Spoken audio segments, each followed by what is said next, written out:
उस दोपहर की धूप में संध्या के कमरे में एक अजीब सा सन्नाटा था। वह अपनी थकी पलकों से संघर्ष करते हुए आखिरकार नींद की गोद में समा गई थी। उसके चेहरे पर एक अजीब सी शांति थी, जैसे उसने अपने दुखों को कुछ पलों के लिए भुला दिया हो। उसके बाल बिखरे हुए थे और उसके हाथों की त्वचा कड़ी मेहनत से रूखी हो गई थी। तभी उस शांत वातावरण को चीरती हुई एक कर्कश आवाज ने कमरे के कोने कोने में गूंज उठी, संध्या, ओ संध्या, कहाँ मर गई है तू नासपीटी? घर का सारा काम पड़ा है, किधर है तू?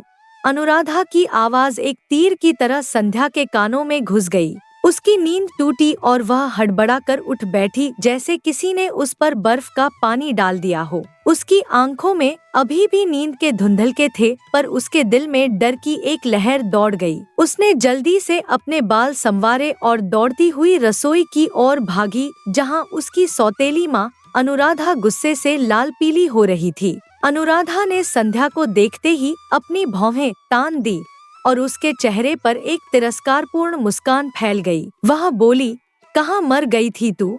देख, सूरज सिर पर आ गया और तू अभी तक सो रही है। संध्या ने डरते हुए नीची नजर से जवाब दिया, माँ, वो मेरी आँख लग गई थी। सुबह से इतना काम किया था कि। अनुराधा ने उसकी बात बीच में ही काट दी। आँख लग गई थी? घर का सारा काम ऐसे ही पड़ा हुआ है, इसे कौन करेगा? तेरा बाप। उसने एक तीखी हंसी हंसी। चल जल्दी से सारे घर की झाड़ू लगा। संध्या हैरान रह गई। उसने कहा, लेकिन माँ, मैंने तो कुछ देर पहले ही सारा घर साफ किया था। हाँ, तो क्या हुआ? दोबारा लगा। अनुराधा का चेहरा और भी सख्त हो गया। और उसके बाद तुझे बर्तन भी मांजने हैं और फिर दोपहर का भोजन भी बनाना है। तेरे बापूजी खेत से आते ही होंगे। संध्या की आंखों में आंसू आ गए, पर वह उन्हें अंदर ही अंदर पी गई। उसने चुपचाप झाड़ू उठाई और आंगन में चली गई। आंगन के कोने में बैठकर वह धीरे धीरे रोने लगी। उसके आंसू धूल में गिर रहे थे और धूल के कण उनमें मिलकर एक मिट्टी का घोल बन रहे थे। संध्या ने अपने आंसू पोंछे और फिर से काम में लग गई। सूरज ढलने लगा था और आकाश पर नारंगी रंग फैलने लगा था। संध्या ने घर के सारे बर्तन फिर से धोए, जैसे पहली बार उसने कुछ किया ही न हो।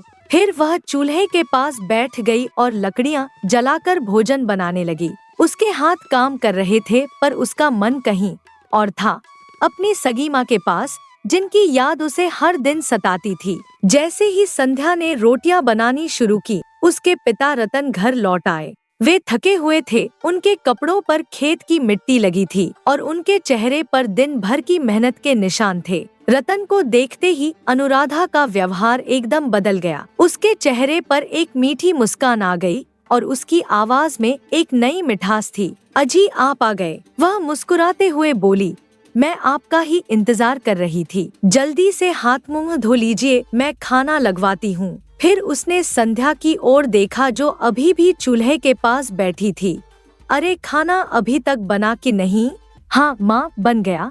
संध्या ने धीमे स्वर में जवाब दिया। तो फिर जल्दी से अपने बाबूजी को खाना लगा दे, अनुराधा ने आदेश दिया। संध्या तुरंत भोजन की थाली लेकर अपने पिता के पास पहुँच गई। उसकी आंखें लाल थीं और उनमें अभी भी आंसुओं के निशान थे। रतन ने अपनी बेटी के चेहरे को देखा और उनका दिल भर आया। वे समझ गए कि आज फिर संध्या की सौतेली माँ ने उसे परेशान किया है। संध्या ने अपने पिता को खाना दिया और चुपचाप अपने कमरे में चली गई। उसका दिल टूट रहा था, पर उसके पास रोने के अलावा और कोई चारा नहीं था।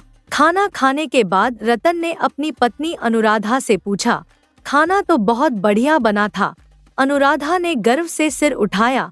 हाँ, क्यों नहीं होगा, मैंने तो संध्या को अच्छे से सिखाया है। रतन ने गंभीर होकर पूछा, संध्या की अम्मा, बताओ संध्या ने खाना खाया कि नहीं? अनुराधा ने लापरवाही से जवाब दिया, नहीं खाया तो खा लेगी। रतन का चेहरा गुस्से से लाल हो गया। ये तुम क्या कह रही हो? नहीं खाया तो खा लेगी? उनकी आवाज में दर्द और गुस्सा था। तुम अच्छी तरह से जानती हो अनुराधा कि मैंने तुमसे दूसरा विवाह केवल और केवल इसीलिए किया था कि संध्या को उसकी माँ मिल जाए। मैं चाहता था कि संध्या को अपने माँ की कमी कभी महसूस ना हो। उन्होंने आगे कहा। उनकी आवाज में एक अजीब सी पीड़ा थी। मगर जब से तुम इस घर में आई हो, तुमने संध्या के ऊपर अत्याचार करने की सीमा पार कर दी है। जब भी मैं दोपहर के समय या रात के समय आता हूँ, संध्या की आंखें लाल ही देखता हूँ। वो बेचारी हमेशा रोती ही रहती है। मैं उसका पिता हूँ और इतना तो समझता ही हूँ कि उसकी आंखें क्यों लाल है। यह सुनकर अनुराधा का गुस्सा 7वें आसमान पर पहुंच गया। उसके चेहरे पर एक अजीब सा भाव आया, जैसे वह खुद को पीड़ित दिखाना चाहती हो। हाँ, सही कहा, वह चिल्लाई।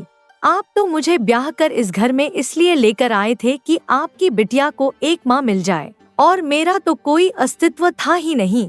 उसने अपने आंसू पोंछे जो शायद वास्तविक नहीं थे। अरे, अगर मैं संध्या से घर का कामकाज करवा लेती हूँ तो क्या बुरा करती हूँ? अगर उसकी सगी माँ होती तो क्या वह संध्या से घर का कामकाज नहीं करवाती?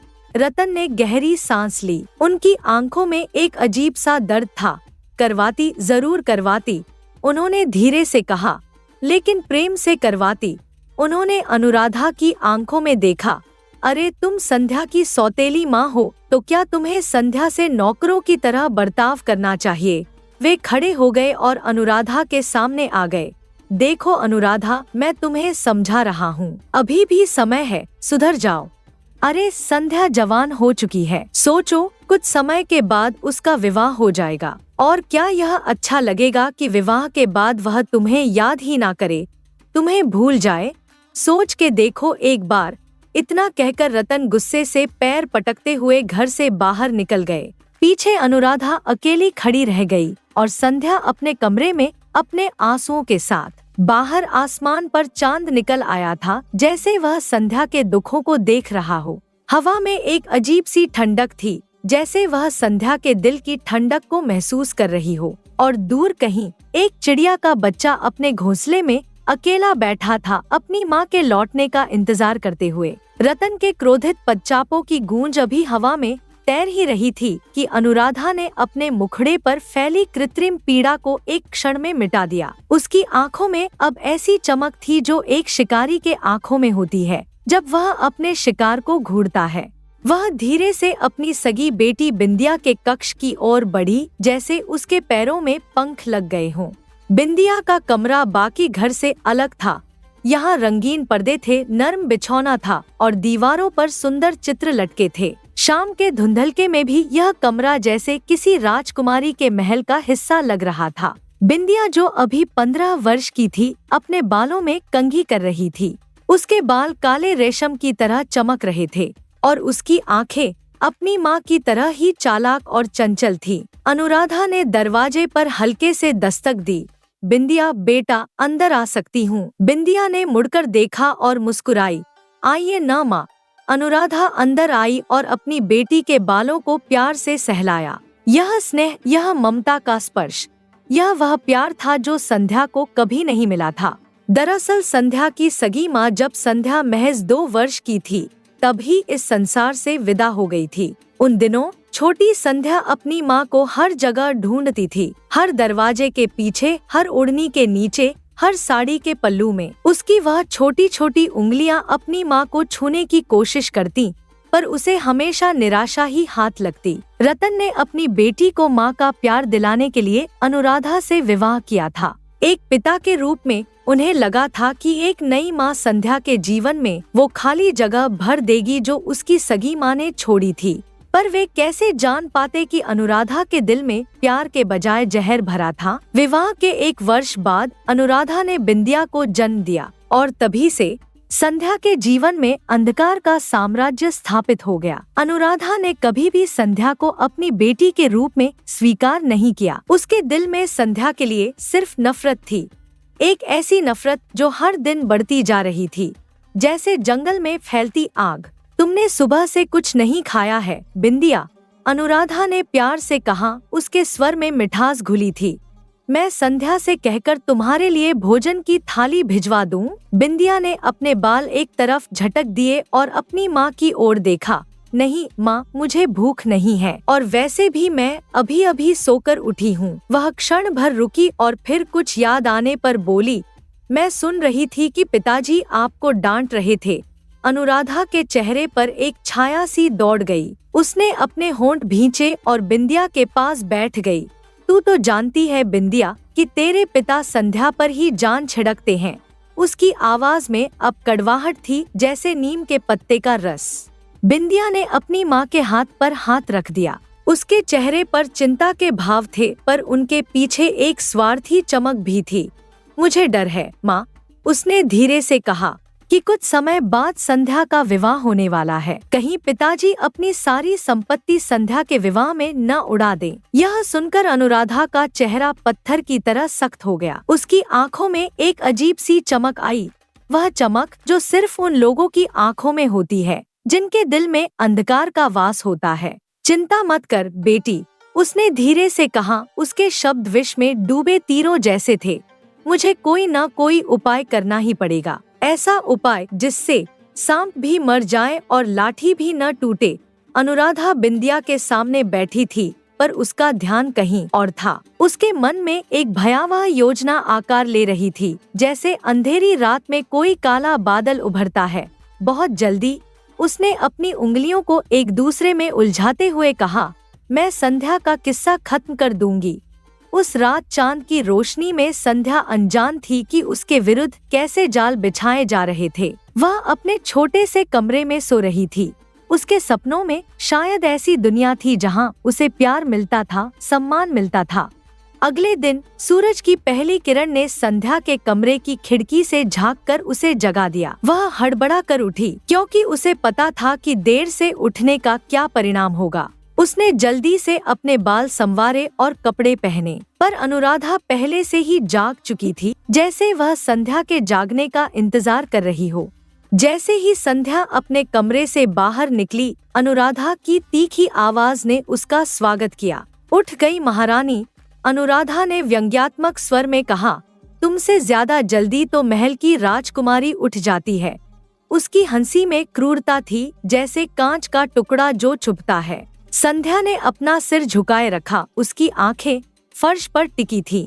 उसने सीखा था कि सीधे आंखों में देखना मुसीबत को न्योता देना है। अब जा, जल्दी से जाकर बाजार से सब्जी लेकर आ, अनुराधा ने आदेश दिया, जैसे वह किसी नौकर से बात कर रही हो, न कि अपनी बेटी से। संध्या बेचारी चुपचाप झोला लेकर घर से बाहर निकल गई। सुबह की ठंडी हवा ने उसके गालों को छुआ, पर उसके दिल की ठंडक कहीं ज्यादा गहरी थी। वह सोच रही थी कि क्या कभी उसके जीवन में भी वह दिन आएगा जब उसे प्यार मिलेगा, जब उसे अपनी पहचान मिलेगी। वह धीरे धीरे चलती गई। उसके कदम उस रास्ते पर पड़ रहे थे जिस पर हजारों बार उसने चला था, पर क्या वह जानती थी कि इस बार यह यात्रा कितनी अलग होने वाली थी? क्या वह जानती थी कि अनुराधा के दिमाग में कैसे कैसे षड्यंत्र पल रहे थे? जैसे जैसे संध्या बाजार की ओर बढ़ती गई, पीछे घर में अनुराधा अपनी दुष्ट योजना को आकार दे रही थी। एक ऐसी योजना जो संध्या के जीवन को हमेशा के लिए बदल देगी। सूरज की स्वर्णिम किरणें पेड़ों की पत्तियों से छनकर धरती पर नाचती हुई आ रही थी। उस विशाल बरगद के नीचे संध्या एक पत्थर पर बैठी थी। उसके आंसू मोतियों की तरह एक एक करके उसके गालों से फिसलकर उसके आंचल में समा रहे थे। उसके पास ही झोला पड़ा था, जिसमें अभी तक एक भी सब्जी नहीं थी। संध्या अपने पीड़ित हृदय से निकलती हुई आवाज में स्वयं से बात कर रही थी, जैसे उसके पास अपने दर्द को सुनने वाला कोई और नहीं था। पता नहीं माँ मुझसे इतनी नफरत क्यों करती है? उसकी आवाज में एक गहरा दर्द था। मैं हमेशा घर का सारा काम करती हूँ, उनकी हर बात मानती हूँ, सुबह से शाम तक बिना थके, बिना शिकायत किए, मगर फिर भी वह मुझसे बुरा व्यवहार ही करती है। क्या मेरा अपराध सिर्फ इतना है कि मैं उनकी अपनी संतान नहीं हूँ? उसने अपने गीले आंचल से आंखें पोंछी और आकाश की ओर देखा। सुबह की नीलिमा में कुछ पक्षी उड़ रहे थे, आजाद, बेफिक्र। काश मेरी सगी माँ जीवित होती। उसका स्वर कांप गया। तो वह मेरा कितना ख्याल रखती। शायद मुझे प्यार से सहलाती, मेरे बालों में कंघी करती, शायद मुझे सोने से पहले कहानियां सुनाती। इतना बोलकर संध्या फूट फूट कर रोने लगी। उसका पूरा शरीर हिचकियों से कांप रहा था, जैसे सारा दर्द जो वह सालों से अपने भीतर दबाए रखी थी, एक बार में बाहर निकलना चाहता हो। उसके आंसू धरती पर गिर रहे थे जैसे रिमझिम बारिश की पहली बूंदें। पर तभी अचानक एक कर्कश आवाज ने उसका ध्यान भंग किया। कृ। संध्या ने तुरंत अपनी आंखें पोंछी और ध्यान से आवाज की दिशा में देखा। उस बरगद के वृक्ष के दाईं ओर घनी झाड़ियों के बीच कुछ हिलता डुलता नजर आया। संध्या धीरे धीरे उठी और सावधानी से उस ओर बढ़ी। वहाँ पीली पत्तियों के बिस्तर पर एक बंदर घायल अवस्था में पड़ा हुआ था। उसका भूरा शरीर दर्द से सिकुड़ रहा था और वह करुण स्वर में कराह रहा था। संध्या तुरंत उसके पास पहुंची और अपने घुटनों के बल बैठकर उस बंदर को गौर से देखने लगी। अरे, इसके तो खून बह रहा है, उसने हैरानी से कहा। उसकी आंखों में चिंता के भाव थे। लगता है किसी जंगली जानवर ने इसके ऊपर हमला किया है। संध्या ने और करीब जाकर देखा। तभी उसकी नजर बंदर की पीठ पर पड़ी जहां एक सुनहरा तीर घुसा हुआ था। तीर के पंखों पर राजसी निशान था। ओह, यह तो राजकीय तीर है, संध्या फुसफुसाई। जरूर किसी शाही शिकारी का तीर इस बेचारे बंदर की पीठ पर लग गया है। इसको तो बहुत दर्द हो रहा होगा। बंदर उसकी ओर भयभीत नेत्रों से देख रहा था, जैसे वह समझ रहा हो कि यह मानव उसकी मदद करेगी या और कष्ट देगी। डरो मत, संध्या ने नरम आवाज में कहा। मैं तुम्हें चोट नहीं पहुंचाऊंगी। मुझे तीर निकालना चाहिए, वरना यह जहर फैला सकता है। एक गहरी सांस लेकर संध्या ने अपना आंचल हटाया और दृढ़ता से तीर को पकड़ा। फिर एक झटके में बड़ी सावधानी से उसने तीर को बाहर खींच लिया। बंदर दर्द से चीख पड़ा। उसके शरीर से एक झटका गुजरा। चिंता मत करो, तुम ठीक हो जाओगे। संध्या ने बंदर के सिर को धीरे से सहलाया। देखो, मैं जैसे ही मिट्टी तुम्हारे घाव पर लगाऊंगी, तुम्हारा आधा दर्द खत्म हो जाएगा। उसने पास की गीली मिट्टी को हाथों में लिया और बड़े प्यार से बंदर के घाव पर लगा दिया। बंदर ने पहले तो दर्द से हिचकी ली, पर फिर धीरे धीरे उसका शरीर शांत होने लगा। बस, संध्या ने प्यार से कहा, जैसे वह अपने छोटे भाई बहन से बात कर रही हो। अपने इस घाव में पानी मत पड़ने देना। 2-3 दिन बाद सब सही हो जाएगा। संध्या बंदर से ऐसे बातें कर रही थी मानो वह उसकी बात समझ रहा हो, और शायद वह समझ भी रहा था, क्योंकि उसकी आंखों में अब डर नहीं बल्कि एक अजीब सा विश्वास था। कुछ ही क्षणों में जैसे मिट्टी ने अपना जादू दिखाया, बंदर धीरे धीरे उठने लगा। संध्या दंग रह गई जब बंदर ने एक छलांग लगाई और पेड़ की निचली शाखा पर पहुंच गया। वहां से उसने संध्या को एक बार देखा। उसकी आंखों में आभार था और फिर पेड़ से पेड़ कूदते हुए वह आंखों से ओझल हो गया। संध्या मुस्कुराई। इस छोटे से प्राणी की मदद करके उसके अंदर एक अजीब सा सुकून भर गया था। कुछ देर के लिए वह अपना सारा गम भूल गई थी।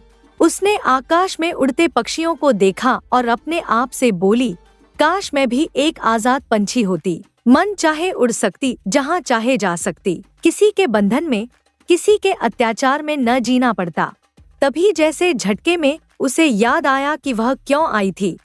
अरे, मैं तो भूल ही गई कि माँ ने सब्जी मंगाई थी। उसने हड़बड़ाकर कहा, मुझे जल्दी करना चाहिए, नहीं तो माँ बहुत पीटेंगी। वह उठी और तेज कदमों से बाजार की ओर चल पड़ी। उसके पैर धूल उड़ाते जा रहे थे। बाजार पहुँचते ही संध्या सीधे सब्जी वाले की दुकान पर जा पहुंची। वहां अलग अलग रंगों की सब्जियां सुबह की धूप में चमकती हुई ढेरों में सजी हुई थी। लाल टमाटर, हरी मिर्च, बैंगनी बैंगन और सुनहरे आलू।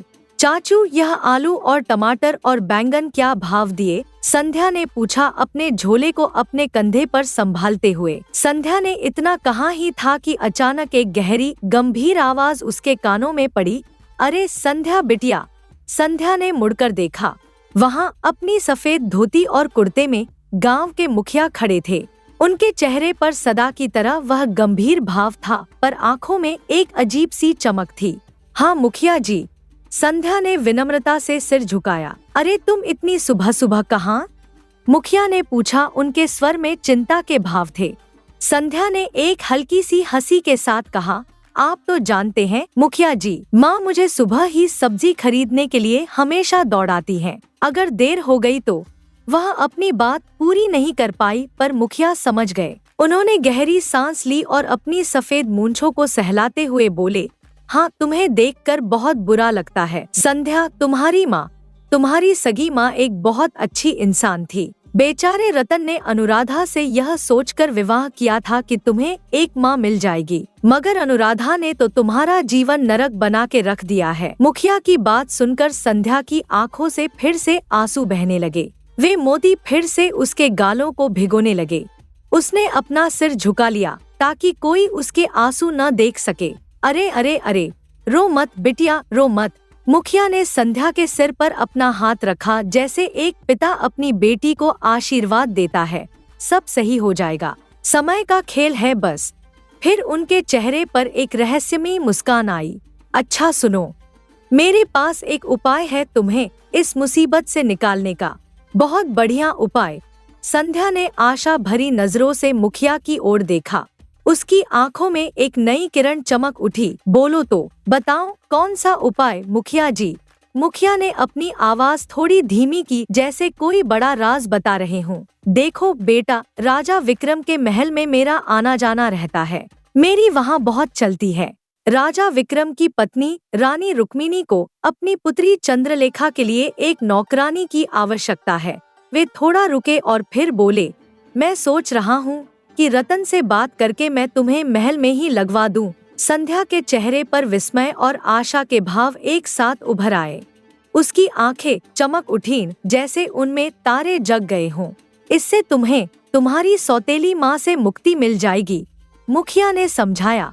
क्योंकि महल में जो भी दासियां चंद्रलेखा के अधीन रहती हैं, उनके रहने की व्यवस्था महल में ही होती है। तुम्हें हर दिन नए कपड़े मिलेंगे, अच्छा भोजन मिलेगा और सबसे बड़ी बात, वहाँ कोई तुम्हारा अपमान नहीं करेगा। यह तो बहुत बढ़िया हो जाएगा। संध्या की आवाज में उत्साह था। क्या बोलती हो बेटा? यह सुनकर संध्या चहकती हुई मुखिया से बोली, फिर तो बहुत अच्छा होगा मुखिया जी। कम से कम मुझे रोज रोज अपनी सौतेली माँ के ताने तो सुनने को नहीं मिलेंगे, और मुझे न बार बार झाड़ू लगाने को सुनना पड़ेगा और न बार बार बर्तन धोने को, और मुझे सारा दिन भूखा भी। वह अचानक रुक गई, जैसे उसने कुछ ऐसा कह दिया हो जो उसे नहीं कहना चाहिए था। यह सुनकर मुखिया की आंखों में भी आंसू आ गए। उन्होंने संध्या की ओर देखकर गंभीरता से पूछा, हाँ, क्या हुआ बिटिया, रुक क्यों गई? फिर उन्होंने धीरे से, जैसे डरते हुए पूछा, इसका मतलब यह हुआ कि तुम्हारी माँ, यानी सौतेली माँ बेटा, तुम्हें पेट भर के खाना भी नहीं देती। मुखिया की बात सुनकर संध्या का चेहरा और भी उदास हो गया। उसने अपना सिर झुका लिया और बगैर कुछ कहे जल्दी जल्दी सब्जियां खरीदी और अपने झोले में डाल ली। फिर एक शब्द भी बोले बिना वह वहां से चली गई। उसके पीछे धूल का एक बादल उड़ रहा था। मुखिया उसे जाते हुए देखते रहे। उनके चेहरे पर गहरी चिंता के भाव थे। उन्होंने अपने आप से वादा किया कि वे जल्द ही रतन से बात करेंगे और संध्या को इस नरक से निकालेंगे। और संध्या, वह अपने दिल में एक नई आशा लिए जा रही थी। शायद महल में जाकर उसका जीवन बदल जाएगा। शायद वहाँ उसे वह सम्मान और प्यार मिलेगा जिसकी वह इतने वर्षों से प्यासी है। तकदीर के चक्र को कौन जानता है? शायद आज का दिन उसके जीवन में एक नए अध्याय की शुरुआत होगा। अगली शाम सूरज ढलने लगा था। गगन पर नारंगी गुलाबी रंग की चादर बिछ गई थी, जैसे कोई देवी ने अपनी ओढ़नी आकाश पर फैला दी हो। पक्षियों के झुंड अपने घोंसलों की ओर लौट रहे थे और गांव के खेतों से किसानों के घर लौटने की आवाजें आ रही थी। इसी समय संध्या के घर के दरवाजे पर एक छाया आकर रुकी। मुखिया की धीमी गंभीर दस्तक ने संध्या के घर के सन्नाटे को भंग किया। रतन, जो आंगन में एक चारपाई पर बैठे हुए हुक्का पी रहे थे, चौंक पड़े। उन्होंने आंखें उठाईं और द्वार की ओर देखा। कौन है? उन्होंने पूछा अपनी गर्दन उठाकर। जवाब में एक परिचित आवाज आई, मैं हूँ भाई रतन। मुखिया। रतन तुरंत खड़े हो गए। उनके चेहरे पर आश्चर्य और सम्मान के मिश्रित भाव थे। उन्होंने हुक्का एक तरफ रखा और दरवाजे की ओर बढ़े। अरे राम राम, राम राम मुखिया जी, रतन ने दरवाजा खोलते हुए कहा। उनके हाथ जुड़ गए थे। क्या हुआ मुखिया जी? शाम को आप हमारे घर पधारे, सब कुछ ठीक तो है ना? मुखिया ने अपनी सफेद मूंछों को सहलाया और धीरे से मुस्कुराए। उनकी आंखों में एक चमक थी, जैसे वह किसी बड़ी योजना को अंजाम देने आए हों। हाँ रतन, सब कुछ ठीक है, उन्होंने शांत स्वर में कहा। बस मैं तुमसे मिलने के लिए आया था, कुछ महत्वपूर्ण बात करनी थी। रतन ने मुखिया को अंदर आने का इशारा किया। हाँ हाँ, आइए आइए, उन्होंने कहा। बैठिए मुखिया जी, सब कुछ कुशल मंगल तो है ना? मुखिया घर के भीतर आए। आंगन में रखी चारपाई पर बैठते हुए उन्होंने अपनी लाठी एक तरफ रख दी। उनकी आंखें घर के भीतर घूम रही थी, जैसे वह संध्या को ढूंढ रहे हों। देखो रतन, उन्होंने बात शुरू की। उनकी आवाज में एक अजीब सी दृढ़ता थी। तुम तो अच्छी तरह से जानते हो कि मेरा राजा विक्रम के महल में आना जाना लगा रहता है। रतन ने सिर हिलाकर हामी भरी। हाँ मुखिया जी, यह तो सब जानते हैं।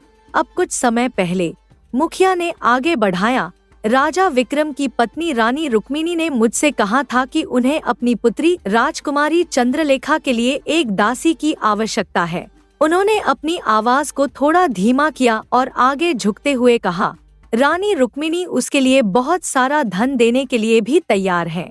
रतन के चेहरे पर अब भी भ्रम के भाव थे, जैसे वह समझ नहीं पा रहे थे कि मुखिया कहाँ जाना चाहते हैं। देखो, मुखिया ने अपनी बात स्पष्ट की, मैं चाहता हूँ कि तुम संध्या को राजकुमारी चंद्रलेखा की दासी की नौकरी के लिए हामी भर दो।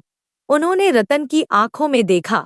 देखो, तुम्हें बहुत सारा धन भी मिलेगा और संध्या को भी थोड़ा आराम हो जाएगा। रतन के चेहरे का रंग एक क्षण में बदल गया। उनकी आंखें फैल गईं और होंठ कांपने लगे। वे इतने जोर से उठे कि चारपाई हिल गई। अरे तुम्हारा दिमाग तो ठीक है मुखिया जी, वे क्रोध से कांपते हुए बोले। तुम यह चाहते हो कि मैं अपनी बेटी को नौकरानी बना दूं? बताओ, वो भी राजकुमारी की नौकरानी बना दूं? वो लोग उससे पता नहीं क्या क्या कराएंगे। उनकी आवाज इतनी ऊंची थी कि घर के भीतर से अनुराधा और संध्या दोनों बाहर आ गईं। अनुराधा के चेहरे पर जिज्ञासा के भाव थे, जबकि संध्या की आंखों में डर और आशा का मिश्रण था। मुखिया ने शांति से रतन की बात सुनी, फिर धीरे से कहा, हाँ रतन, देखो, तुम अच्छी तरह से जानते हो कि राजकुमारी की नौकरानियों के परिवारों का रुतबा जमींदार से कहीं ज्यादा होता है। उन्होंने एक पल रुककर रतन के चेहरे के भाव देखे, फिर आगे बोले, और यह मत भूलो कि तुम्हें इसके लिए बहुत अच्छा धन भी तो मिलेगा। वे एक क्षण के लिए रुके, जैसे अपने शब्दों को रतन के मन में बैठने का मौका दे रहे हों। फिर उन्होंने अपनी आवाज में थोड़ी करुणा भरकर कहा, देखो, मैं जानता हूँ रतन कि तुम्हारी फसल इस बार अच्छी नहीं हुई है। रतन का क्रोध अब थोड़ा शांत हो गया था। उन्होंने अपना सिर झुका लिया, जैसे उन्हें अपनी हार का एहसास हो गया हो। अरे सीधी बात है, मुखिया ने आगे बढ़ाया, क्योंकि बारिश ही नहीं हुई पिछले 2-3 साल से, तो फसल कहाँ से होगी? उन्होंने रतन के कंधे पर हाथ रखा। और फिर यह भी तो सोचो कि तुम्हें संध्या का विवाह भी करना है। सोचो, इस तरह से सोचो, और यह सोचो कि तुम्हारे इस एक फैसले से तुम्हारे कितने सारे काम हो सकते हैं। रतन के मन में एक आंतरिक संघर्ष चल रहा था। उनके चेहरे पर चिंता, क्रोध और असमंजस के भाव बदल बदल कर आ रहे थे।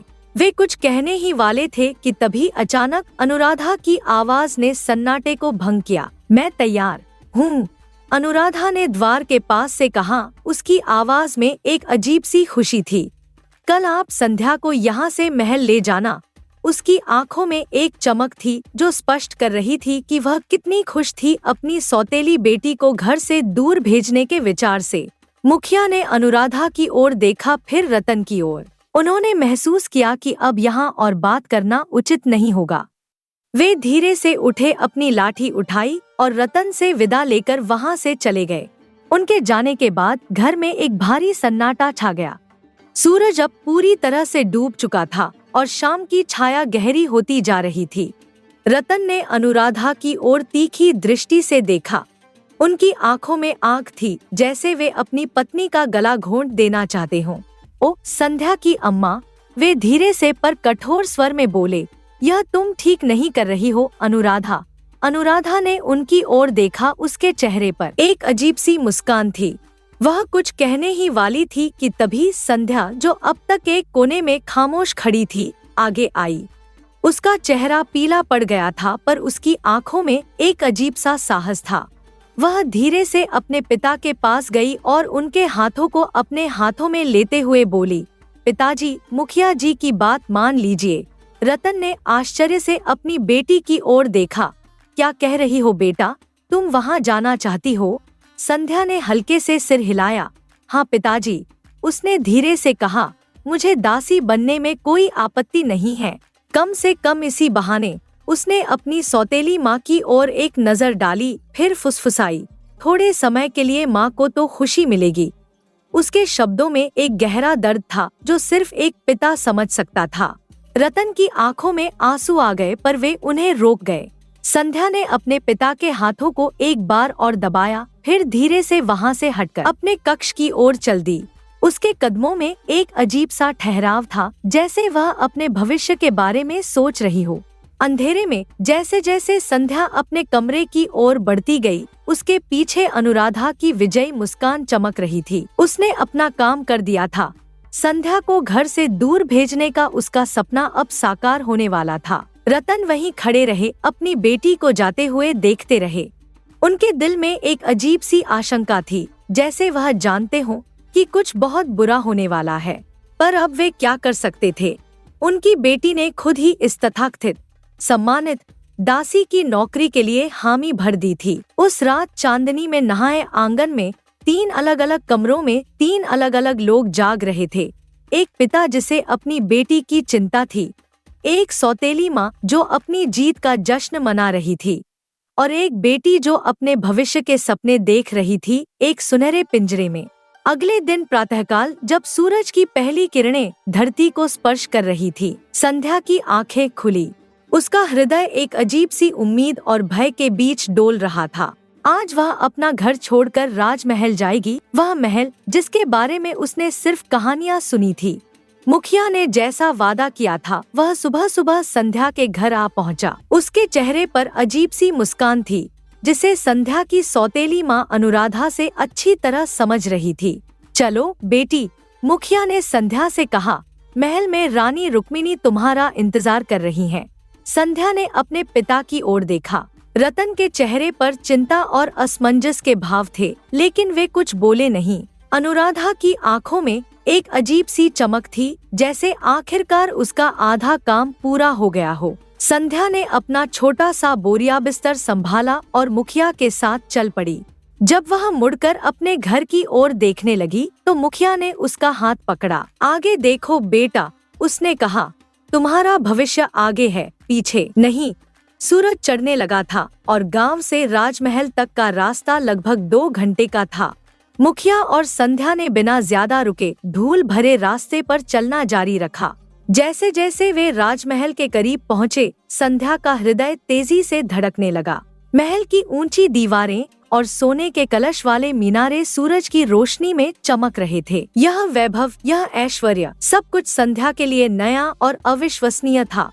मगर अचानक मुखिया उसे महल के सामने से नहीं, बल्कि एक संकरे रास्ते से पीछे की ओर ले गया। यह तो राजमहल के पीछे का रास्ता है, संध्या ने हैरान होते हुए कहा।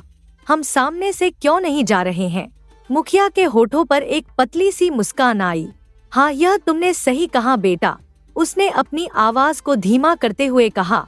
हम इसी गुप्त रास्ते से सीधे महारानी के कक्ष में पहुंच जाएंगे। महारानी का ऐसा ही आदेश है। संध्या के मन में एक अजीब सी बेचैनी जागी, लेकिन उसने इसे अपनी नर्वसनेस पर डाल दिया। वह राजमहल जा रही थी, आखिरकार वहाँ के नियम तो अलग ही होंगे। मुखिया ने एक छोटे से लोहे के द्वार पर 3 बार दस्तक दी। कुछ पल बाद द्वार खुला और एक नौकर ने सिर हिलाकर उन्हें अंदर आने का इशारा किया। अंदर महल का यह भाग बाकी वैभव से अलग था।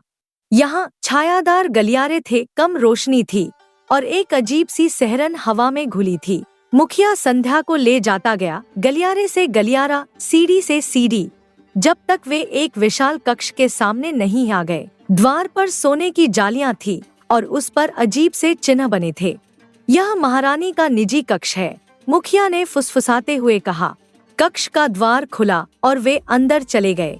संध्या की आंखें कक्ष में फैली शान और शौकत देखकर चौंधिया गईं। यहाँ की दीवारें लाल मखमल से ढकी थी। फर्श पर कीमती कालीन बिछे थे और कोने में एक सोने का सिंहासन था जिस पर एक स्त्री बैठी थी। उसके पास ही एक छोटे से सिंहासन पर एक युवा लड़की थी जिसकी आंखें बड़ी-बड़ी और चमकदार थी। महारानी रुक्मिणी, मुखिया ने गहरा झुककर प्रणाम किया। और राजकुमारी चंद्रलेखा। महारानी रुक्मिणी एक असाधारण सुंदरी थी, पर उसकी सुंदरता में कुछ अप्राकृतिक सा था, जैसे कोई मुखौटा हो। उसकी आंखें संध्या को ऐसे घूर रही थी जैसे वह कोई वस्तु हो, इंसान नहीं। यह तो बहुत ही सुंदर लड़की है, महारानी ने अपने होठों को चाटते हुए कहा। तुमने जितना बताया था उससे कहीं अधिक सुंदर। मुखिया ने गर्व से अपनी छाती फुलाई। हाँ महारानी, जैसा आपने कहा था ठीक वैसा ही किया। बड़ी चालाकी से मैं संध्या को राजमहल के गुप्त द्वार से यहाँ लेकर आया हूँ। महारानी की आंखों में एक अजीब सी चमक आई। तुम्हें किसी सैनिक ने यहाँ आते हुए देखा तो नहीं? अरे बिल्कुल नहीं महारानी, मुखिया ने जल्दी से कहा। किसी भी सैनिक की मुझ पर नजर ही नहीं पड़ी, बस मैं बचते आप तक ले आया हूँ। महारानी की आंखों में संतुष्टि झलकी। फिर तो सही है। मैं नहीं चाहती कि हमारी किसी भी योजना का पता मेरे पति राजा विक्रम को चले। तुम तो जानते हो कि उनके अंदर अच्छाई करने का भूत सवार रहता है। संध्या के कानों में ये शब्द ऐसे गूंजे जैसे कोई तलवार उसके हृदय को चीर रही हो। उसकी समझ में कुछ नहीं आ रहा था। आखिर यह सब यहाँ क्या हो रहा है? संध्या की आवाज कांप रही थी। संध्या ने इतना कहा ही था कि अचानक कक्ष का एक गुप्त द्वार खुला और एक भयावह आकृति कक्ष में प्रवेश कर गई। वह एक तांत्रिक था। उसकी शक्ल विचित्र थी, जैसे कोई पिशाच। उसके बाल बिखरे हुए थे, आंखें लाल थी और शरीर पर राख मली हुई थी। उसके गले में मानव खोपड़ियों की माला थी और हाथ में एक त्रिशूल था जिससे लाल रंग की बूंदें टपक रही थी। तांत्रिक ने संध्या को देखा और उसकी आंखों में एक अमानवीय भूख जाग उठी। वह धीरे धीरे महारानी के पास गया और फुसफुसाया, माँ रानी, कल रात का शुभ मुहूर्त निकला है। महारानी ने प्रसन्नता से सिर हिलाया। तांत्रिक ने अपनी उंगली संध्या की ओर बढ़ाते हुए कहा, मैंने जैसा कहा था, यह उतनी ही सुंदर कन्या है। कल हम सब मिलकर जंगल के श्मशान में तंत्र क्रिया करके इस सुंदर लड़की की बलि दे देंगे। उसकी आवाज में रोमांच था, जैसे वह किसी त्योहार की बात कर रहा हो। इसके बाद आप हमेशा जवान रहेंगी और आपकी पुत्री चंद्रलेखा को कभी भी बुढ़ापा छू नहीं पाएगा। बलि। संध्या के मुंह से एक चीख निकली। उसका संसार चकराने लगा, जैसे धरती हिल गई हो। उसके पैरों के नीचे से जमीन खिसकती महसूस हुई और उसका दिल इतनी तेजी से धड़कने लगा जैसे अभी बाहर निकल आएगा। वह समझ गई कि उसके साथ एक भयानक धोखा हुआ है। उसे दासी बनाने के लिए नहीं, बल्कि तांत्रिक बलि के लिए लाया गया था। उसकी नजर मुखिया पर पड़ी और वह दंग रह गई। मुखिया का चेहरा अचानक बदल गया था। अब उसके भोले भाले चेहरे की जगह एक मक्कार, लालची व्यक्ति खड़ा था जिसकी आंखों में सोने की चमक थी। संध्या के आंसू फूट पड़े। मुखिया जी, वह सिसकती हुई बोली, मैं तो आप पर अपने माता पिता से अधिक विश्वास करती थी। आपने मेरे साथ इतना बड़ा विश्वासघात क्यों किया? मुखिया ने एक ठंडी हंसी हंसी। अरे बेटा, यह धन होती ही ऐसी चीज है जो बड़े बड़े अच्छे इंसानों को बुरा बना देती है। मैं तो एक छोटा सा तुच्छ प्राणी हूँ। संध्या घबराहट में कांप रही थी। मुझे यहाँ से जाने दीजिए, उसने विनती की। जब शाम को मैं घर नहीं पहुँचूंगी तब मेरे पिता आपसे पूछेंगे, तब आप क्या जवाब देंगे? मुखिया के चेहरे पर एक क्रूर मुस्कान फैल गई। अरे मूर्ख, तू इतना भी नहीं समझ पाई कि तेरा पिता तुझसे कभी प्रेम ही नहीं करता था। वो तुझसे प्रेम करने का ढोंग करता था। ढोंग? उसकी आवाज ने कक्ष की दीवारों को हिला दिया। संध्या के हृदय को जैसे किसी ने चीर दिया हो। क्या मतलब? मुखिया हंसा। तेरे पिता ने ही तेरी सौतेली माँ के साथ मिलकर तुझे रानी रुक्मिणी को बेच दिया, समझी? बड़ी आई कहती है, मेरे पिता को क्या जवाब देंगे? संध्या ने अपना सिर हिलाया, जैसे वह इस सच्चाई को स्वीकार नहीं कर पा रही हो। यह झूठ है, वह चिल्लाई। मैं विश्वास नहीं कर सकती। रानी रुक्मिणी ने अपनी बेटी चंद्रलेखा की ओर देखा। बकवास करती है, वह बोली। उसके चेहरे पर अधीरता के भाव थे। माँ, इसे इसी कक्ष में बंद कर दो, कल रात वैसे भी हम इसे जंगल में ले जाएंगे। संध्या जिस दुनिया को जानती थी वह दुनिया आज टूटकर बिखर गई थी। उसने गिड़गिड़ाकर सबसे प्रार्थना की, सबके आगे हाथ जोड़े, पर किसी का दिल नहीं पसीजा। 2 सैनिकों ने आकर संध्या को पकड़ लिया और एक अंधेरे कोठरी में धकेल दिया। कोठरी का द्वार बंद हुआ और चाबी घूमने की आवाज आई। अंधेरे में अकेली संध्या फर्श पर बैठकर फूट फूट कर रोने लगी। उसके आंसू थमने का नाम नहीं ले रहे थे। बाहर शाम हो चुकी थी। चांद निकल आया था, जैसे वह संध्या की करुण कहानी का गवाह बन रहा हो। और दूर कहीं गांव में संध्या का घर अंधेरे में डूब गया था, जैसे वहाँ कभी रोशनी थी ही नहीं। रात्रि के गहन अंधकार में महल का वह बंद कक्ष एक कब्र से कम नहीं लग रहा था। दीवारों से सीलन की बू आ रही थी और एक छोटी सी झरोखी से चांद की कुछ किरणें झांक रही थी, जो संध्या के आंसुओं पर चांदी की परत जैसी चमक रही थी। मुखिया चंद्रलेखा और रानी रुक्मिणी उसे उस कक्ष में बंद करके चले गए थे। द्वार पर भारी सांकल की आवाज ने संध्या के दिल में एक अंतिम कील ठोक दी थी। वह फर्श पर एक कोने में सिकुड़कर बैठ गई। उसके हथेलियों में उसका चेहरा छिपा हुआ था। संध्या फूट फूट कर रोने लगी। उसके आंसू उसकी हथेलियों से होकर उसकी कलाइयों पर बह रहे थे, जैसे उसके दुख की नदियाँ। उसके हृदय में ऐसा दर्द था जो शब्दों में बयान नहीं किया जा सकता था। वह दर्द जो सिर्फ विश्वासघात से आता है। मुझे अभी भी विश्वास नहीं हो रहा, वह बिलखती हुई अपने आप से बोली। उसकी आवाज अंधेरे में गूंज रही थी। मेरे पिता ने मेरे साथ इतना बड़ा विश्वासघात किया। उसने अपनी आंखें बंद कर ली और उसके ज़हन में बचपन की यादें तैरने लगीं। जब उसके पिता उसे अपने कंधों पर बिठाकर खेतों में घुमाते थे, जब वे उसके लिए पेड़ों से फल तोड़ते थे, जब वे उसके सिर पर प्यार से हाथ फेरते थे। क्या यह सब झूठ था, एक दिखावा? तो क्या इस संसार में मेरा सच्चा साथी कोई नहीं? उसने आकाश की ओर देखकर पूछा, जैसे वह चांद से बात कर रही हो। क्या कोई नहीं जिस पर मैं विश्वास कर सकूं? इतना बोलकर संध्या फिर से फूट फूट कर रोने लगी। उसके विलाप की आवाज ने उस कक्ष की दीवारों को गुंजायमान कर दिया। उसके कांपते होठों से एक ही विचार बार बार निकल रहा था। मुखिया ने कुछ झूठ नहीं कहा था, उसने सच ही बोला था। इधर संध्या के घर में रात का अंधेरा एक अजीब उत्साह से भर गया था। एक छोटा सा दिया कमरे के कोने में जल रहा था, जिसकी लौ अनुराधा, रतन और बिंदिया के चेहरों पर नाच रही थी। अनुराधा ने अपनी साड़ी के पल्लू से अपना मुंह छिपाते हुए खुशी से चहकते हुए रतन की ओर देखा। आपने तो कमाल कर दिया, उसने कहा। उसकी आंखों में लालच की चमक थी। मुखिया के जरिए हमें इतना सारा धन मिला है। रतन ने अपने बालों को पीछे हटाया और एक शराबी हंसी हंसा। अरे तुम नहीं जानती अनुराधा, उसने हथेली हवा में लहराते हुए कहा। पैदा होने के कुछ साल बाद ही वह अपनी माँ को खा गई।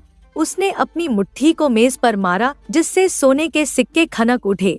अरे मैं उसे कैसे झेलता था यह मैं ही जानता हूँ। वह हर समय रोती रहती थी, माँ माँ माँ।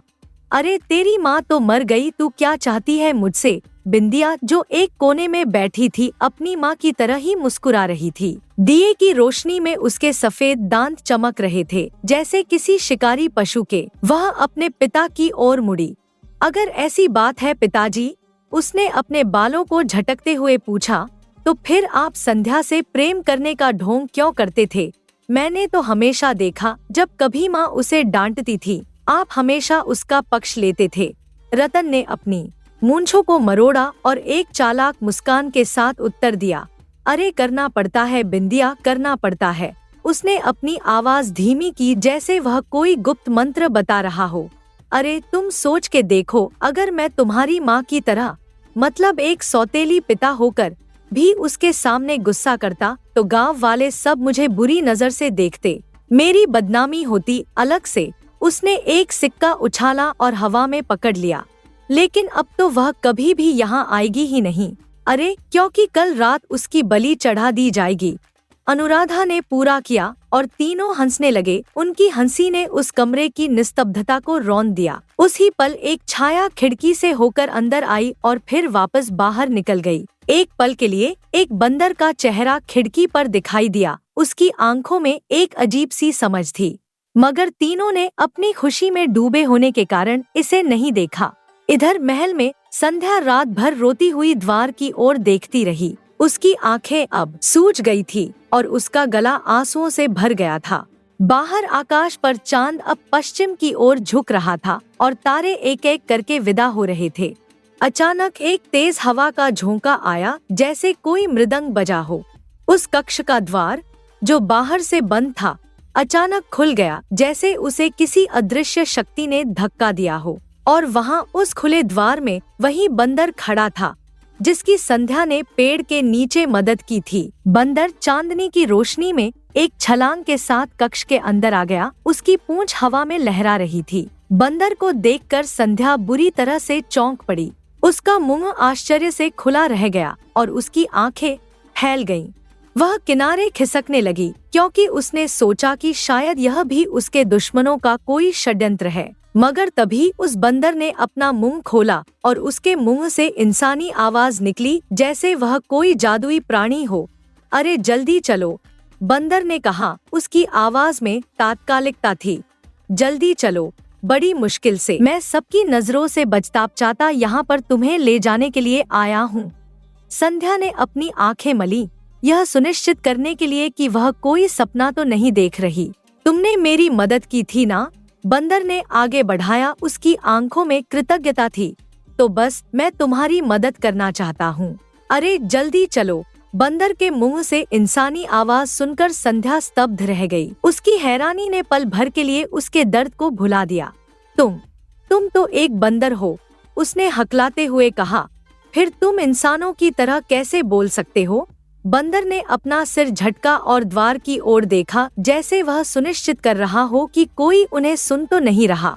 अरे देखो, यह सब समझने समझाने का समय नहीं है, उसने जल्दी से कहा। इस समय तुम्हें महल से बाहर निकलना है कि नहीं? निकलना है ना? तुम्हारी जान खतरे में है। उसकी आंखें संध्या की आंखों में देख रही थी, जैसे वह उसके दिल की गहराइयों को पढ़ रहा हो। मुखिया ने तुमसे सही कहा था। तुम्हारे पिता ने तुम्हारी सौतेली माँ के साथ मिलकर रानी रुक्मिणी को तुम्हें बेच दिया है। संध्या का दिल एक बार फिर से टूट गया। तुम कैसे जानते हो? उसने धीरे से पूछा। उसकी आवाज कांप रही थी। बंदर ने अपना सिर झुकाया, जैसे उसे दुख हो कि उसे यह बताना पड़ रहा है। अरे जब तुम्हें मुखिया इस महल के पीछे के दरवाजे से लेकर आया, तब मैं एक पेड़ पर बैठा हुआ था, उसने बताया। मैं समझ गया कि कुछ न कुछ गड़बड़ है, तभी तो पीछे के रास्ते से छुप छुपा कर ला रहा है। मैंने सब कुछ देख लिया कि मुखिया ने तुम्हारे साथ कैसे धोखा किया। बंदर ने आगे बढ़ते हुए कहा। उसके बाद मैं तुम्हारे घर पर गया। मैंने कहा, तुम्हारे पिता को भी तो देखूं। क्या वाकई में मुखिया सही कह रहा था कि नहीं? मैंने वहाँ तुम्हारे पिता, तुम्हारी सौतेली माँ और तुम्हारी सौतेली बहन को हंसते हुए देखा। उसने एक पल रुककर संध्या के चेहरे के भाव देखे, फिर धीरे से कहा, हाँ, वे सब बहुत खुश हैं। संध्या के पूरे अस्तित्व को जैसे किसी ने हिला दिया। उसके माथे की नसें तन गईं और उसकी आंखों में फिर से आंसू छलक आए। मगर इस बार वे आंसू सिर्फ दुख के नहीं थे, उनमें एक नई चीज मिली थी, क्रोध। बंदर ने अपना हाथ बढ़ाया, जैसे वह संध्या को उठने में मदद करना चाहता हो। चलो, अब ज्यादा मत सोचो, उसने प्रोत्साहित किया। मेरे साथ चलो, जल्दी चलो। संध्या को पल भर के लिए संदेह हुआ, क्या वह एक अनजान प्राणी पर भरोसा कर सकती है? मगर फिर उसने सोचा, उसके पास और कौन सा विकल्प है, और उस बंदर ने उसकी जान बचाई है, वह उस पर विश्वास कर सकती है। उसके पास उस बंदर की बात मानने के अलावा और कोई चारा नहीं था। संध्या धीरे से उठी, उसके पैर कमजोरी से कांप रहे थे। उसने अपने आंसू पोंछे अपनी साड़ी को संभाला और एक गहरी सांस ली। चलो, उसने हल्की आवाज में कहा। बंदर खुशी से उछला और द्वार की ओर बढ़ा। संध्या चुपचाप उस बंदर के पीछे पीछे चलने लगी। उसके कदम हल्के थे और उसके दिल में एक नई आशा जाग रही थी। बंदर की चपल छलांगों का अनुसरण करते हुए संध्या महल की भूल भुलैया जैसी गलियारियों से होकर गुजरी। हर कदम पर उसका हृदय धड़कता, हर मोड़ पर उसकी सांस थमती। उसके कानों में अभी भी रानी रुक्मिणी और तांत्रिक के क्रूर शब्द गूंज रहे थे। उसके पैर कांच के टुकड़ों पर चलने जैसा महसूस कर रहे थे, मगर उसका मन जानता था कि पीछे मुड़ने का अर्थ था मृत्यु। बंदर ने अत्यंत कुशलता से महल के सबसे गुप्त द्वार का चयन किया था, एक ऐसा द्वार जिसका उपयोग केवल महल के भिखारियों और सफाई कर्मचारियों के लिए होता था। वहाँ पहरेदार भी नहीं थे, क्योंकि कौन भला चोरी करके उस दरवाजे से प्रवेश करना चाहेगा। महल की प्राचीरों से निकलते ही बंदर ने संध्या का हाथ पकड़ा और उसे घने जंगल की ओर ले चला। जंगल के रास्ते अंधकारमय थे, पेड़ों की डालियां सांपों की तरह लहरा रही थी और हर नए कदम पर पत्तियों की सरसराहट संध्या के कानों में घर का ताला खुलने जैसी लग रही थी। जंगल गहरा होता गया, अंधेरा बढ़ता गया। चांद की रोशनी अब सिर्फ पेड़ों के बीच से छनकर आती थी, जैसे चांदी के टुकड़े धरती पर बिखरे हों। पक्षियों की अजीब अजीब आवाजें, जानवरों की चीख पुकार और पत्तों के खड़खड़ाने की आवाज सब मिलकर एक ऐसा वातावरण बना रहे थे जिसमें संध्या का भय और बढ़ रहा था। तुम मुझे कहाँ ले जा रहे हो? संध्या ने अंततः अपना मौन तोड़ते हुए पूछा। उसकी आवाज में अविश्वास और भय के मिश्रित स्वर थे। बंदर ने पीछे मुड़कर देखा, उसकी आंखों में चांदनी का प्रतिबिंब चमक रहा था। अरे, तुम्हें मेरे साथ इस जंगल के और अंदर चलना है, उसने धीरे से कहा, लेकिन उसकी आवाज में निश्चय था।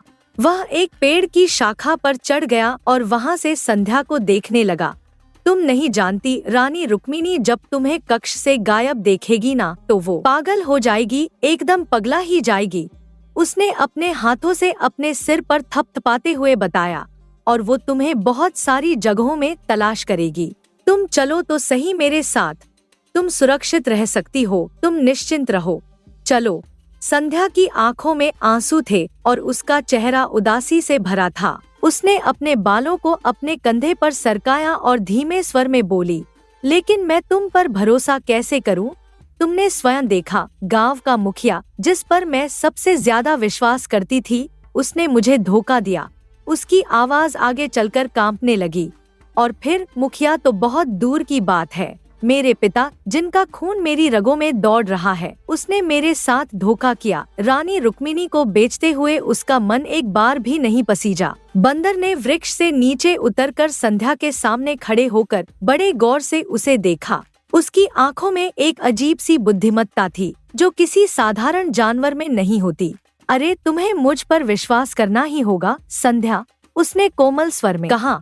मैं जानता हूँ कि मैं मनुष्य नहीं, एक बंदर हूँ, पर मित्रता यह सब नहीं देखती है। वह एक पल के लिए रुका, फिर अपने हृदय पर हाथ रखते हुए बोला, विश्वास करो, मैं तुम्हारा सच्चा मित्र साबित होऊंगा, तुम्हारा सच्चा साथी। अब चलो मेरे साथ। उसके शब्दों में एक अजीब सा सम्मोहन था, जैसे वह किसी प्राचीन ज्ञान का वाहक हो। संध्या ने उस बंदर की आंखों में झांका और वहां उसे वही करुणा दिखाई दी जो उसने तब देखी थी जब उसने उस घायल बंदर का इलाज किया था। न जाने क्यों संध्या को ऐसा लगने लगा कि उसे उस बंदर पर विश्वास करना चाहिए। इस संसार में जहां उसके अपने ही लोगों ने उसे धोखा दिया था, शायद एक अजनबी प्राणी ही उसका सच्चा मित्र हो सकता था।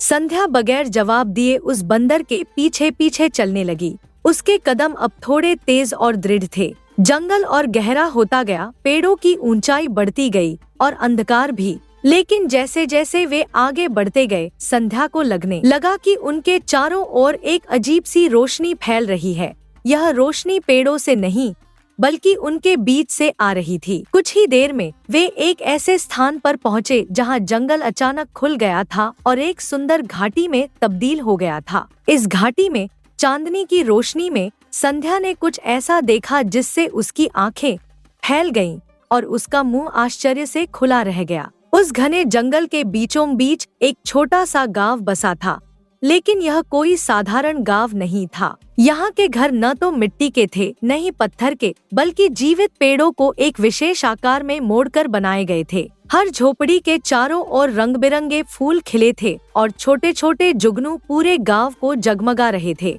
संध्या ने देखा कि उन झोपड़ियों से धुआं निकल रहा था, जैसे अंदर कोई खाना पका रहा हो। उसने यह भी देखा कि झोपड़ियों के आसपास छोटे बच्चे खेल रहे थे, लेकिन ये बच्चे इंसान नहीं, बल्कि जानवरों के बच्चे थे। हिरण के बच्चे, खरगोश के बच्चे, बंदर के बच्चे, सभी एक साथ खेल रहे थे जैसे वे सदियों से एक दूसरे के मित्र हों।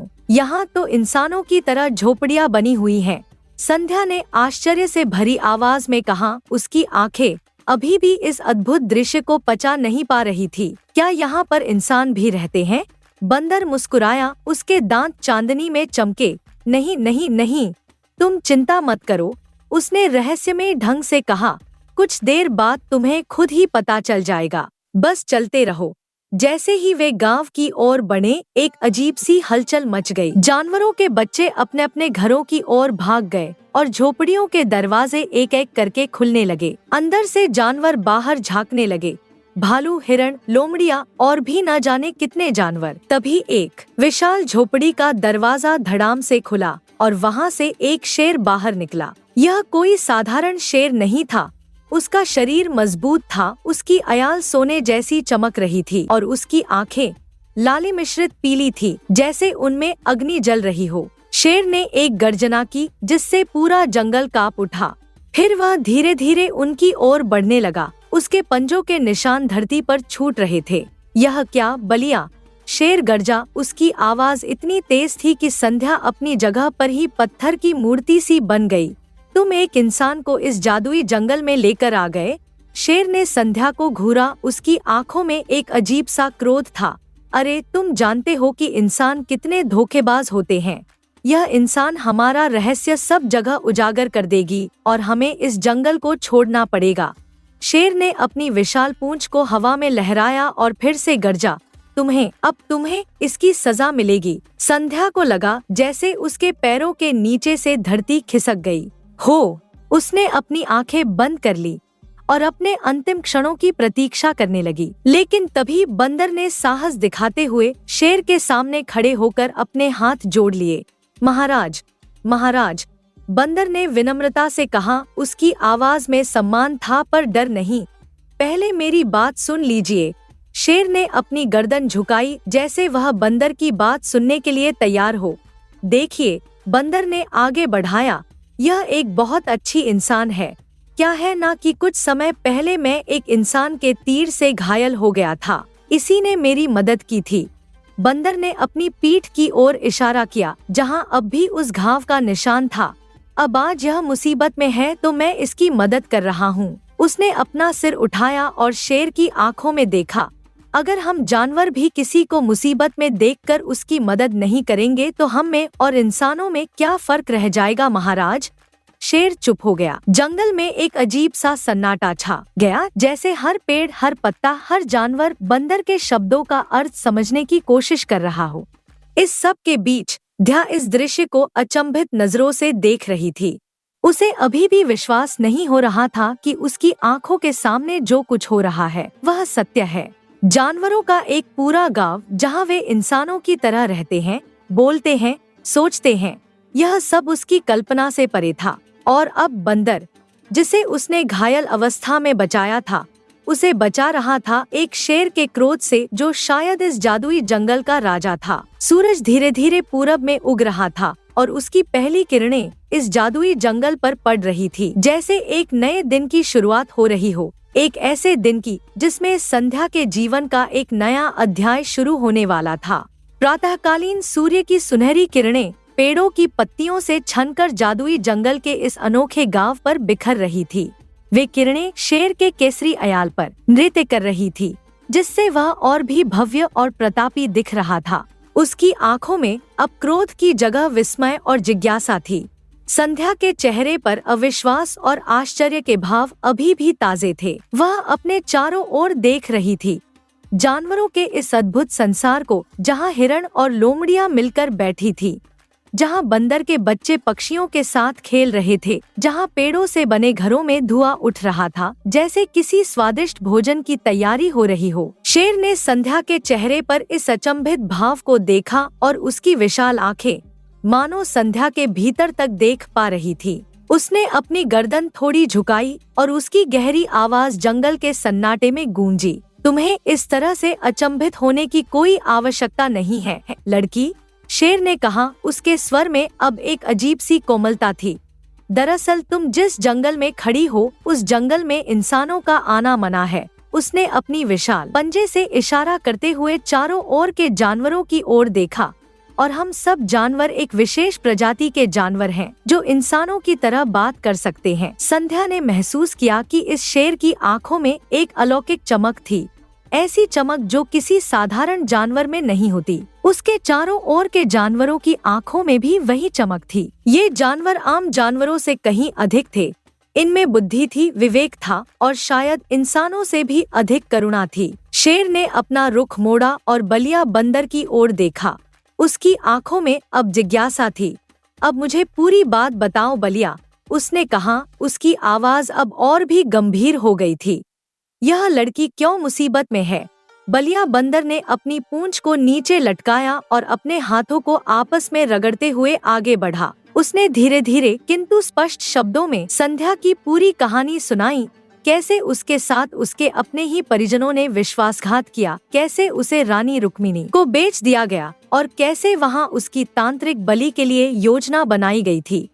जैसे जैसे बलिया कहानी सुनाता गया, जंगल में मौजूद अन्य जानवर भी इकट्ठा होने लगे और उनकी आंखों में क्रोध और सहानुभूति के भाव उभरने लगे। एक छोटा हिरण संध्या के पास आकर खड़ा हो गया और उसने अपने सिर को संध्या के हाथ से रगड़ा, जैसे वह उसे सांत्वना दे रहा हो। बलिया की कहानी सुनने के बाद शेर की आंखें एक पल के लिए बंद हो गईं, जैसे वह इस सारी जानकारी को पचाने की कोशिश कर रहा हो। जब उसने फिर से अपनी आंखें खोली तो उनमें एक गहरी चिंता थी।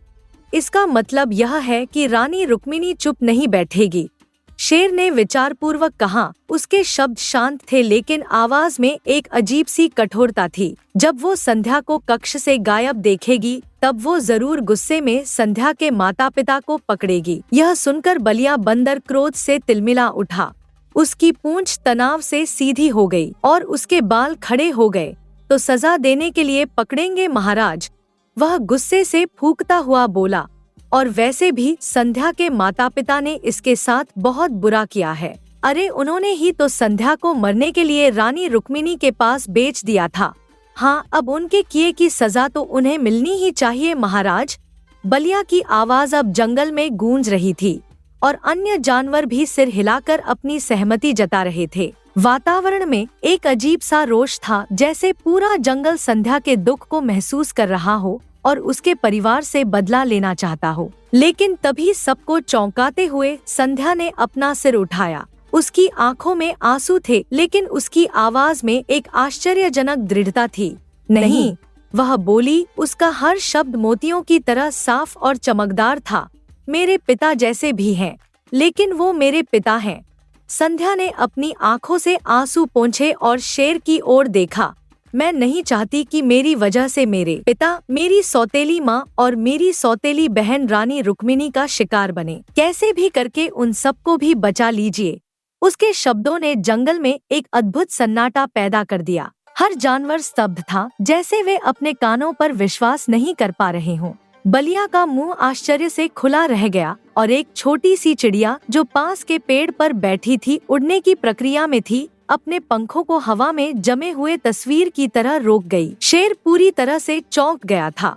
उसकी आंखें फैल गईं और उसने अपना सिर थोड़ा पीछे खींचा, जैसे उसे किसी ने धक्का दिया हो। मैं तो सोचता था कि इंसान बड़े ही मतलबी होते हैं, शेर ने धीरे से कहा। उसके शब्दों में विस्मय और श्रद्धा मिली हुई थी और हमेशा बदले की भावना से घिरे होते हैं। मगर तुम्हें देखकर तो मेरी सोच ही बदल गई। उसकी आवाज में अब एक नई ऊर्जा थी, जैसे उसने कुछ अनमोल खोज लिया हो। मुझे यह सुनकर बहुत खुशी हुई कि तुम्हारे साथ इतना होने के बाद भी तुम अपने माता पिता और बहन के लिए ऐसी सोच रखती हो। शेर ने अपनी विशाल गर्दन झुकाई और धरती पर बैठ गया, जैसे वह अब संध्या के समक्ष नतमस्तक हो। हम इस जंगल के राजा हैं, उसने कहा। अब उसकी आवाज में एक शाही आदेश का भाव था। हम तुम्हारी मदद स्वयं करेंगे। जंगल में एक नई आशा की लहर दौड़ गई। पत्तियां मानो खुशी से हिलने लगी और सुबह की किरणें और भी उज्जवल हो गईं। चलो मेरे साथ चलो, शेर ने कहा, फिर से खड़े होते हुए। कहाँ? संध्या ने पूछा। उसकी आंखों में अब एक नई चमक थी। हमारे जंगल में तंत्रिका नामक एक लोमड़ी रहती है, शेर ने जवाब दिया। उसकी आवाज में आदर था, जो तंत्र मंत्र करने में माहिर है और कई जादुई शक्तियों की मालकिन भी है। वह जरूर इसका कोई न कोई उपाय बताएगी। चलो, इतना कहकर शेर अपनी विशाल छलांग से आगे की ओर बढ़ गया। उसके पीछे पीछे बलिया, बंदर और संध्या चल पड़े। संध्या के चेहरे पर अब एक नई उम्मीद थी, ऐसी उम्मीद जो उसके जीवन में पहली बार जाग रही थी। जैसे जैसे वे आगे बढ़ते गए, जंगल और भी सघन होता गया। पेड़ अब पहले से भी विशाल और प्राचीन लगने लगे, जैसे वे सदियों के रहस्यों के संरक्षक हों।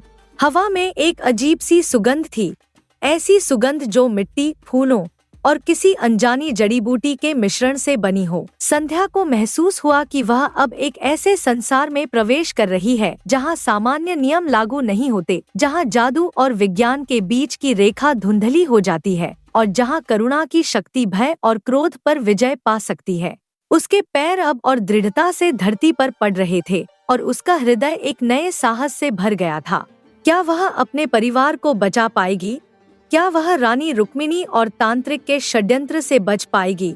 इन सवालों के जवाब शायद आगे के रास्ते में छिपे थे, उस रास्ते में जो तंत्रिका लोमड़ी के रहस्यमय घर की ओर जाता था। शेर राजा के सुनहरी अयाल पर चांदनी की रोशनी नाच रही थी। उसने संध्या और बलिया बंदर को इशारा किया और वे उसके पीछे पीछे चलने लगे। जंगल अब और भी घना होता जा रहा था। पेड़ इतने विशाल थे कि उनकी जड़ें धरती के भीतर से बाहर निकलकर प्राचीन मंदिरों के स्तंभों जैसी दिख रही थी। कुछ ही देर में वे जंगल के सबसे पुराने वृक्ष के समक्ष पहुंच गए। यह वृक्ष इतना विशाल था कि 7 लोग मिलकर भी उसे घेर नहीं सकते थे। उसका तना मोटा और मजबूत था, जैसे सदियों के ज्ञान से भरा हो। उसकी शाखाएं आकाश को छूने का प्रयास कर रही थी और उसकी पत्तियां इतनी घनी थी कि उनके बीच से चांदनी भी मुश्किल से झांक पाती थी। वृक्ष के तने में एक विशाल खोखल था जो प्राकृतिक रूप से एक छोटे से कमरे जैसा बन गया था। उस खोखल के भीतर एक अद्भुत दृश्य था। एक लोमड़ी, जो साधारण लोमड़ियों से कहीं बड़ी थी, वहाँ बैठी थी। उसका फर्श सुनहरा लाल था, जैसे सूरज की किरणों से बुना गया हो। उसकी आंखें गहरी नीली थी, जिनमें प्राचीन ज्ञान की चमक थी। उसके चारों ओर जड़ी बूटियों और सूखे फूलों का एक वृत्त बना हुआ था और उसके सामने छोटी अग्नि जल रही थी, जिसकी लौ हरे नीले रंग की थी। यह थी तांत्रिका लोमड़ी, जादुई वन की ज्ञानी और भविष्यवक्ता। शेर राजा ने सम्मानपूर्वक अपना सिर झुकाया और बोला, वन माता, हमारे पास एक समस्या है। यह मानव कन्या संध्या हमारी सहायता चाहती है। शेर ने संध्या की ओर इशारा किया। इसके जीवन में बड़ा संकट है। बलिया ने इसकी सहायता की है क्योंकि इसने पहले बलिया की जान बचाई थी। शेर राजा ने लोमड़ी को संक्षेप में सारी घटना बताई, कैसे संध्या को बलि के लिए तैयार किया गया था, कैसे बलिया उसे बचाकर लाया था और कैसे वह अपने परिवार के लिए चिंतित थी। संध्या चाहती है कि उसकी वजह से उसके माता पिता और उसकी बहन किसी मुसीबत का शिकार न हो। शेर राजा ने अपनी बात समाप्त की। तांत्रिका लोमड़ी ने गहरी सांस ली। उसने अपनी आंखें बंद कर ली और धीरे धीरे मंत्र का जाप करने लगी। उसकी आवाज इतनी मधुर थी कि संध्या को लगा जैसे वह किसी अलौकिक संगीत को सुन रही हो। जैसे जैसे लोमड़ी मंत्र का जाप करती रही, छोटी अग्नि की लौ बड़ी होती गई और उसका रंग बदलता गया, हरा, नीला, बैंगनी और फिर सफेद। अग्नि के धुएं में संध्या को अजीब अजीब छायाएं दिखाई देने लगी। एक महल, कुछ लोगों के चेहरे, एक जंगल और एक अंधेरा कक्ष। कुछ क्षण बाद तांत्रिका लोमड़ी ने अपनी आंखें खोली। उसकी आंखों में अब एक अजीब सी चमक थी, जैसे उसने अभी अभी अतीत और भविष्य दोनों को देख लिया हो। सुनो, उसने गंभीर स्वर में कहा। उसकी आवाज में एक प्राचीन ज्ञान की गूंज थी। तुम्हारी माँ अनुराधा, तुम्हारे पिता रतन और तुम्हारी सौतेली बहन बिंदिया को रानी रुक्मिणी ने बंदी बनवा लिया है। संध्या के चेहरे पर चिंता की रेखाएं उभर आईं और रानी रुक्मिणी के सैनिकों ने मुखिया को मार दिया है। लोमड़ी ने आगे बताया, रानी रुक्मिणी बुरी तरह से क्रोध में है क्योंकि कल रात तुम्हारी बलि दी जाने वाली थी और तुम वहां से भाग गईं। यह सुनकर संध्या की आंखों में आंसू आ गए। उसके हृदय में एक अजीब सा द्वंद्व चल रहा था। एक और वे लोग थे जिन्होंने उसे धोखा दिया था, उसे मौत के मुंह में धकेलने की कोशिश की थी। दूसरी ओर वे फिर भी उसके परिवार थे, उसका खून और मांस।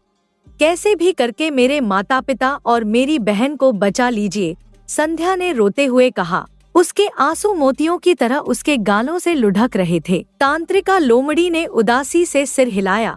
रुक्मिणी के साथ एक तांत्रिक है, उसने बताया।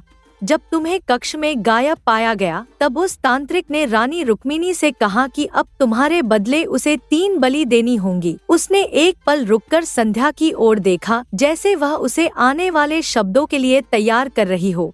रानी रुक्मिणी ने बलि के लिए तुम्हारे पिता, तुम्हारी माँ और तुम्हारी बहन को चुन लिया है। संध्या के मुंह से एक दर्दनाक चीख निकल गई। उसके पैर लड़खड़ा गए और वह घुटनों के बल गिर पड़ी। मेरी समझ में ये नहीं आ रहा कि आखिर रानी रुक्मिणी ये सब कुछ कर क्यों रही है, उसने दुख और अविश्वास के मिश्रित भावों से पूछा। तांत्रिका लोमड़ी ने अपनी अग्नि में एक और जड़ी डाली। अग्नि की लौ फिर से हरी हो गई और धुआं घना हो गया। दरअसल राजा विक्रम एक दयालु राजा है, लोमड़ी ने बताना शुरू किया। उसकी आवाज अब एक कहानीकार की थी। वो अपनी प्रजा का बहुत ही ज्यादा ख्याल रखता है। उसने रानी रुक्मिणी से प्रेम विवाह किया था। धुएं में एक युवा राजा की छवि उभरी, जिसके चेहरे पर करुणा और प्रेम के भाव थे। उसके बगल में एक सुंदर स्त्री थी, जिसकी आंखों में एक अजीब सी चमक थी। रानी रुक्मिणी उसे एक जंगल में मिली थी, लोमड़ी ने आगे बताया। मगर राजा विक्रम नहीं जानता था कि रानी रुक्मिणी इंसान नहीं बल्कि एक डायन है, एक विशेष प्रजाति की डायन। धुएं में रुक्मिणी की छवि बदलने लगी। उसके चेहरे पर अब एक क्रूर मुस्कान थी और उसकी आंखें लाल हो गई थी। और डायनों का एक ही सपना होता है, हमेशा सुंदर और जवान बने रहने का, लोमड़ी ने स्पष्ट किया। राजा विक्रम नहीं जानता था कि उसकी पुत्री भी एक डायन ही है। धुएं में एक युवा लड़की दिखाई दी जो अपनी माँ की तरफ देख रही थी। उनके चेहरों पर एक समान क्रूरता थी।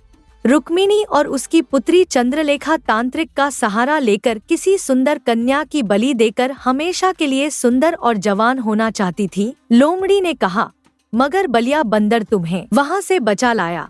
बलिया अपनी जगह पर थोड़ा सा हिला, जैसे वह इस प्रशंसा से असहज हो गया हो। और कल की रात रुक्मिणी और चंद्रलेखा के लिए बहुत ही महत्वपूर्ण है, लोमड़ी ने जारी रखा, क्योंकि फिर यह रात वर्षों बाद आती है। इसलिए तांत्रिक ने राक्षस को प्रसन्न करने के लिए अब 3 बलियों का प्रस्ताव रखा है। राक्षस मान गया है। लोमड़ी ने अपनी आवाज को और भी धीमा कर दिया, जैसे वह किसी गुप्त रहस्य की बात कर रही हो। कल रात संध्या के माता पिता और बहन की बलि दे दी जाएगी। संध्या ने बेचैनी से पूछा, तो क्या उन्हें बचाने का कोई उपाय है? तांत्रिका लोमड़ी ने हल्के से मुस्कुराकर कहा, हाँ, एक उपाय है। उसने अग्नि में एक और जड़ी डाली और धुएं में एक युवक का चेहरा दिखाई दिया। एक ऐसा चेहरा जिसमें राजा विक्रम की छवि झलकती थी, लेकिन वह अधिक युवा और ऊर्जावान था। राजा विक्रम का पुत्र बहुत ही अच्छा इंसान है, बिल्कुल राजा विक्रम की तरह, लोमड़ी ने बताया। वह राजा विक्रम की दूसरी पत्नी का पुत्र है। अगर किसी तरह से राजा विक्रम के पुत्र राजकुमार आदित्य के कानों में यह बात डाल दी जाए तो उन तीनों का भंडा फूट सकता है। संध्या के चेहरे पर एक नई आशा की किरण जागी। लेकिन राजकुमार आदित्य इस बात पर विश्वास कैसे करेगा? उसने पूछा। तांत्रिका लोमड़ी ने एक चालाक सी मुस्कान के साथ जवाब दिया, कल रात जगल के जिस ठिकाने पर अनुराधा, रतन और बिंदिया की बलि दी जाएगी, मैं वह ठिकाना जानती हूँ। जब वह इस दृश्य को अपनी आँखों से देख लेगा तब उसे विश्वास हो जाएगा। लोमड़ी ने अपनी पूंछ को हवा में लहराया और आगे कहा, उस समय राजकुमार आदित्य आसानी से उन तीनों का अंत कर सकता है, क्योंकि उस समय राजकुमारी चंद्रलेखा और उसकी माँ रानी रुक्मिणी बहुत ही कमजोर होंगी। उसके चेहरे पर अब एक गंभीर भाव आ गया।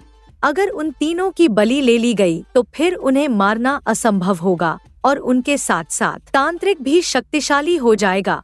धुएं में 3 चेहरे दिखाई दिए जो धीरे धीरे मिटते जा रहे थे और उनकी जगह 3 भयानक छायाएं उभर रही थी। लोमड़ी ने संध्या की ओर देखा और पूछा, तो मुझे बताओ, यह बलि का अनुष्ठान जंगल में कहाँ पर किया जाएगा? शेर राजा ने तांत्रिका लोमड़ी की ओर से ध्यान हटाकर संध्या और बलिया बंदर की ओर देखा। उसकी आंखों में एक नया निश्चय था। मैं जानता हूँ तांत्रिका माता, शेर राजा ने कहा।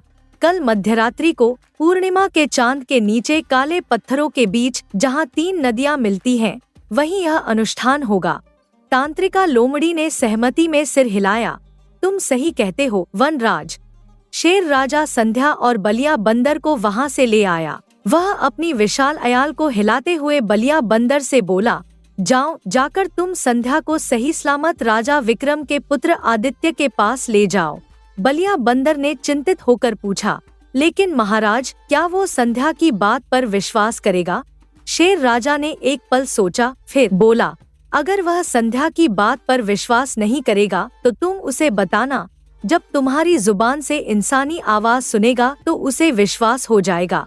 बलिया बंदर के चेहरे पर चिंता की रेखाएं उभर आईं। लेकिन महाराज, इससे हमारा रहस्य खुलकर सबके सामने आ जाएगा।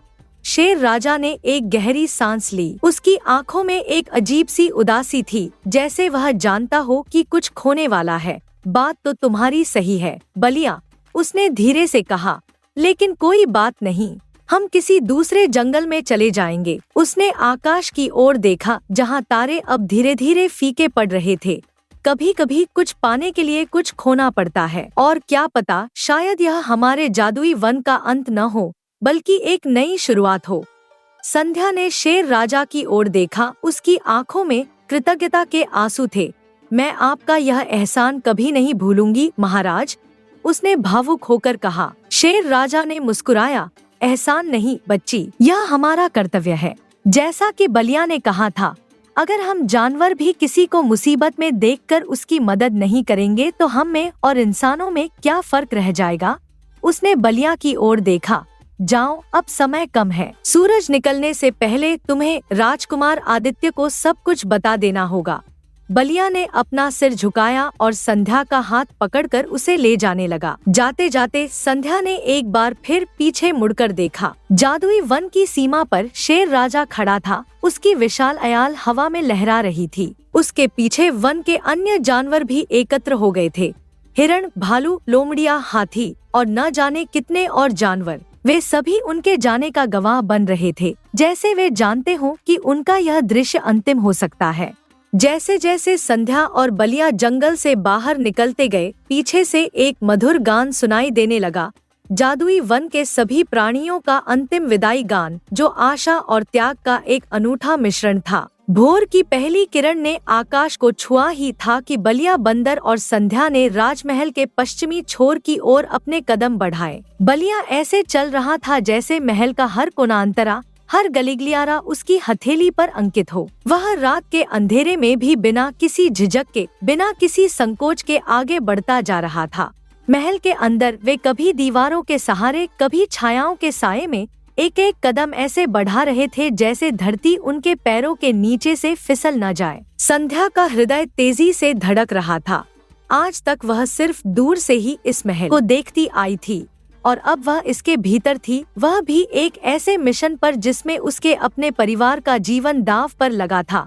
वहाँ बलिया ने धीमे स्वर में कहा, अपने हाथ से एक विशाल द्वार की ओर इशारा करते हुए, वह राजकुमार आदित्य का कक्ष है। द्वार पर सोने के मोर उकेरे गए थे, जो चांदनी में ऐसे चमक रहे थे जैसे वे जीवित हों। संध्या ने अपने होठों को भींचा और एक गहरी सांस ली। उसके मन में संदेह और भय के बादल छाए हुए थे। क्या राजकुमार उसकी बात पर विश्वास करेगा? क्या वह उसकी सहायता करेगा? बलिया ने धीरे से द्वार को धकेला और वह बिना किसी आवाज के खुल गया, जैसे वह उनका इंतजार कर रहा हो। कक्ष के अंदर मोमबत्तियों का हल्का प्रकाश था। उस प्रकाश में दो आकृतियां दिख रही थीं। एक युवा पुरुष जिसके वस्त्र राजसी थे और चेहरे पर गंभीरता थी, और एक वृद्ध पुरुष जिनकी मुखाकृति में गरिमा और ज्ञान झलक रहा था। राजकुमार आदित्य और राजा विक्रम। संध्या का धड़कता हुआ दिल जैसे एक पल के लिए थम गया। उसने ऐसी उम्मीद नहीं की थी कि स्वयं राजा विक्रम भी वहां मौजूद होंगे। जैसे ही संध्या और बलिया कक्ष में प्रवेश किए, दोनों ने एक साथ अपनी दृष्टि उन पर डाली। राजा विक्रम की आंखें फैल गईं और राजकुमार आदित्य ने अपनी तलवार की मूठ पर हाथ रख लिया। यह कौन है? और इस समय राजा विक्रम की आवाज गहरी और अधिकारपूर्ण थी। संध्या आगे बढ़ी, उसके हाथ कांप रहे थे, पर उसकी आंखों में निश्चय था। वह जानती थी कि उसके पास समय कम है और उसे जल्दी ही अपनी बात कहनी होगी। महाराज, वह बोली अपनी आवाज को स्थिर रखने की कोशिश करते हुए, मैं संध्या हूँ, रतन की पुत्री, गांव की रहने वाली। मुझे आपसे कुछ अत्यंत महत्वपूर्ण बात करनी है। राजकुमार आदित्य ने अपनी भौहें तानी। और यह बंदर, यह तुम्हारे साथ क्या कर रहा है? यह मेरा मित्र है राजकुमार, संध्या ने कहा बलिया की ओर देखते हुए। इसने मेरी जान बचाई है। राजा विक्रम और राजकुमार आदित्य ने एक दूसरे को देखा। उनकी आंखों में संदेह और जिज्ञासा का मिश्रण था। संध्या ने अपनी बात जारी रखी। उसके शब्द तेजी से उसके मुख से निकलने लगे, जैसे उसके पास इन्हें कहने का एक ही मौका हो। महाराज, आपकी पत्नी रानी रुक्मिणी और आपकी पुत्री राजकुमारी चंद्रलेखा, वे डायन हैं, उसने कहा। उसकी आवाज में एक अजीब सा जोश था। वे एक तांत्रिक के साथ मिलकर सुंदर कन्याओं की बलि देकर अपनी सुंदरता और यौवन बनाए रखना चाहती हैं। कक्ष में एक भयानक सन्नाटा छा गया। राजा विक्रम के चेहरे पर अविश्वास के भाव थे और राजकुमार आदित्य की आंखों में क्रोध था। यह क्या बकवास करती हो लड़की? राजकुमार आदित्य ने कड़क आवाज में कहा, तुम्हें क्या लगता है कि तुम इस बंदर के साथ यहाँ पर उल्टी सीधी बातें कहोगी और हम तुम्हारी बातों पर विश्वास कर लेंगे? संध्या के आंखों में आंसू छलक आए। मेरी बात का विश्वास कीजिए राजकुमार, वह गिड़गिड़ाई। आज रात मेरे माता पिता और बहन की बलि दे दी जाएगी। आपकी माँ और बहन दोनों डायन हैं। राजा विक्रम खड़े हो गए। उनके चेहरे पर अब क्रोध की लकीरें थी। यह अपमान अक्षम्य है। तुम मेरी पत्नी और पुत्री पर ऐसे आरोप लगाती हो। तभी एक अद्भुत और अविश्वसनीय घटना घटी। बलिया बंदर, जो अब तक चुपचाप खड़ा था, एक कदम आगे बढ़ा और अपना सिर उठाकर राजा विक्रम और राजकुमार आदित्य की ओर देखा। उसके होंठ हिले और उनसे इंसानी आवाज निकली, साफ, स्पष्ट और दृढ़। यह सत्य कह रही है महाराज, बलिया ने कहा। उसकी आवाज गंभीर और विश्वासयोग्य थी। आप इसकी बात पर विश्वास कीजिए। राजा विक्रम और राजकुमार आदित्य जड़ के समान खड़े रह गए। उनके चेहरों पर आश्चर्य और भय का मिश्रण था। हाँ, यह क्या? राजकुमार आदित्य ने हकलाते हुए कहा। उसके होश उड़ गए थे। यह बंदर तो इंसानी आवाज में बोल रहा है। राजा विक्रम ने अपनी तलवार निकाल ली। जरूर यह लड़की कोई जादूगरनी है। इसने इस बंदर को बोलने का जादू सिखाया है। नहीं महाराज, नहीं नहीं नहीं, बलिया ने जल्दी से कहा हाथ जोड़ते हुए। हमें क्षमा करें, ये कोई जादूगरनी नहीं है। अगर हम दोनों को कुछ गलत करना होता तो हम सीधे आपके पास क्यों आते? बलिया ने एक कदम आगे बढ़ते हुए अपनी आवाज में एक नई दृढ़ता के साथ कहा, एक बार, बस एक बार हमारी बात पर विश्वास कीजिए। अगर हमारी बात झूठ निकले तो आप हम दोनों को जो चाहे वह सजा दे दीजिएगा। कक्ष में फिर से सन्नाटा छा गया। बलिया और संध्या ने अपनी सांस रोक ली, जैसे उनका भविष्य एक पतले धागे पर लटका हो। राजा विक्रम और राजकुमार आदित्य ने एक दूसरे को देखा। अब उनकी आंखों में संदेह के साथ साथ जिज्ञासा भी थी। एक बंदर जो मनुष्य की भांति बोल सकता हो, यह निश्चित रूप से कोई साधारण बात नहीं थी। अंत में राजा विक्रम ने अपनी तलवार वापस म्यान में डाल दी और गहरी सांस ली। ठीक है, उन्होंने कहा। उनकी आवाज अब शांत थी, पर उनकी आंखों में अभी भी संदेह था। परंतु अगर तुम्हारी बात गलत निकली तो याद रखना। उन्होंने अपनी बात पूरी नहीं की, पर उनके चेहरे पर जो भाव था वह सब कुछ कह रहा था। सूरज डूब चुका था और रात की काली चादर धरती पर फैल गई थी। चांद अपनी पूरी चमक के साथ आकाश में विराजमान था, जैसे वह आज रात होने वाले घटनाक्रम का गवाह बनने के लिए सतर्क हो। खंडहर के पास एक टूटे मंदिर के पीछे 4 आकृतियां छिपी हुई थी। बलिया बंदर, संध्या, राजकुमार आदित्य और राजा विक्रम। वे घंटों से वहां बैठे थे, बिना हिले डुले, बिना कोई आवाज किए, इंतजार करते हुए कि कुछ होगा या नहीं। राजकुमार आदित्य अब भी पूरी तरह से आश्वस्त नहीं था। हमें यहाँ कितनी देर और इंतजार करना होगा? उसने फुसफुसाकर पूछा। धैर्य रखिए राजकुमार, बलिया ने उसी धीमे स्वर में जवाब दिया। वे जल्द ही आ जाएंगी। आज रात का मुहूर्त उनके लिए अत्यंत महत्वपूर्ण है। जैसे जैसे रात गहराती गई, खंडहर पर एक अजीब सा सन्नाटा छा गया। पक्षियों की आवाजें बंद हो गईं, कीट पतंगों की झंकार थम गई और यहाँ तक कि हवा भी जैसे रुक गई। तभी दूर से कुछ मशालों की रोशनी दिखाई दी। धीरे धीरे वह रोशनी पास आती गई और आवाजें भी सुनाई देने लगी। कोई मंत्र पढ़ रहा था, कोई हंस रहा था और कोई कोई रो भी रहा था। संध्या ने अपने हाथ से अपने मुंह को ढका और राजकुमार आदित्य ने अपनी तलवार की म्यान को पकड़ा। वे आ गईं। बलिया ने फुसफुसाया। खंडहर के मध्य में जहाँ एक टूटा हुआ मंदिर था, 3 आकृतियां दिखाई दी, एक स्त्री, एक युवा लड़की और एक पुरुष। उनके हाथों में मशालें थी जिनकी रोशनी से उनके चेहरे चमक रहे थे। रानी रुक्मिणी, राजकुमारी चंद्रलेखा और तांत्रिक राजा विक्रम ने अपनी आंखें फाड़कर उन्हें देखा, जैसे वह अपनी आंखों पर विश्वास नहीं कर पा रहे हों। उनकी पत्नी और पुत्री, जिन्हें वे सो रहे समझ रहे थे, यहाँ एक तांत्रिक के साथ क्या कर रही थी। रानी रुक्मिणी ने तांत्रिक की ओर देखकर आदेश दिया, जाओ, इस खंडहर के अंदर से उन तीनों को निकाल कर ले आओ। तांत्रिक ने सिर हिलाया और खंडहर की ओर बढ़ा। कुछ ही देर में वह 3 लोगों को खींचता हुआ वापस आया। एक आदमी, एक महिला और एक युवा लड़की। उनके हाथ पैर बंधे हुए थे और उनके मुंह पर पट्टियां बंधी थीं। रतन, अनुराधा और बिंदिया। संध्या का दिल धड़क उठा। इसी परिवार ने उसे बेचा था, उसके साथ विश्वासघात किया था और अब यही परिवार खुद मौत के मुंह में जा रहा था। तांत्रिक ने उन तीनों को जमीन पर पटक दिया और एक चाकू निकाल लिया। महारानी, उसने कहा, आज की रात इन तीनों की बलि से आप और राजकुमारी हमेशा के लिए सुंदर और जवान रहेंगी।